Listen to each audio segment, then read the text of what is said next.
quite often you'll turn around to a airline and they will turn around and say, okay, I'm really sorry, I know this has happened, but unfortunately we haven't got control over this.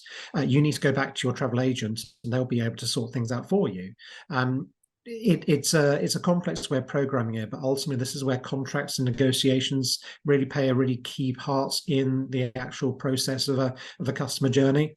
If you, for example, were stuck with an airline and that airline went bust, well, ultimately the airline doesn't exist anymore. You could go to your travel agent would turn around and say, okay, yeah, leave it with me. I'll see what I can do. But a proactive travel manager, as I said, would be able to deal with those things independently. They'd be able to pull in all of these really important contacts. They might be able to rebook you onto another airline. They'll be able to utilize their experience and bring in the ATOL scheme to ensure that you're repatriated back. The problem in terms of after the horse has bolted, which I know is a dreadful way to say it, because never does anyone ever want to be put in a position whereby they feel compromised or they feel as though something's gone wrong and they're out of control of the situation, or alternatively they're just left to say with the airline turning around saying, well, I'm terribly sorry, but it's going to be another £250 per person in order to change your ticket because you've missed your flight or something's gone wrong. And it's never a nice way to deal with it. But when you've already booked something and something goes wrong, quite often it's you that's put in this position. You're the one who has to find a way out of this. As a travel management consultant, effectively what we do is we take ownership over the situation. It's not to say that this isn't your holiday. It's an entirely customizable service that we operate. We are operating on a non-obligation basis. You don't necessarily even have to book with us. If you prefer to go and book directly, that's absolutely entirely your prerogative, and we won't take any offense from that. But ultimately, when you are in LA, as a really bad example, and all of a sudden your flight's been cancelled and you're being put on this flight, and well, hold on a second, I need to get back in time for a morning meeting. I need to get back to ensure that the dog can be picked up from the kennels, that the kids can be taken to school. If someone is in control of that, i.e. your travel management consultant, then they can proactively take into account the situation you're in and deal with things for the best benefit of the client. It may well be a slight inconvenience, but ultimately, as you said with your trip to Crete, it was only a day late or something like that you actually got back, whereas ultimately you could have been stuck out there potentially upwards of 2 weeks. I mean, we've all heard of airlines like XL Airways and First Choice and all those other airlines.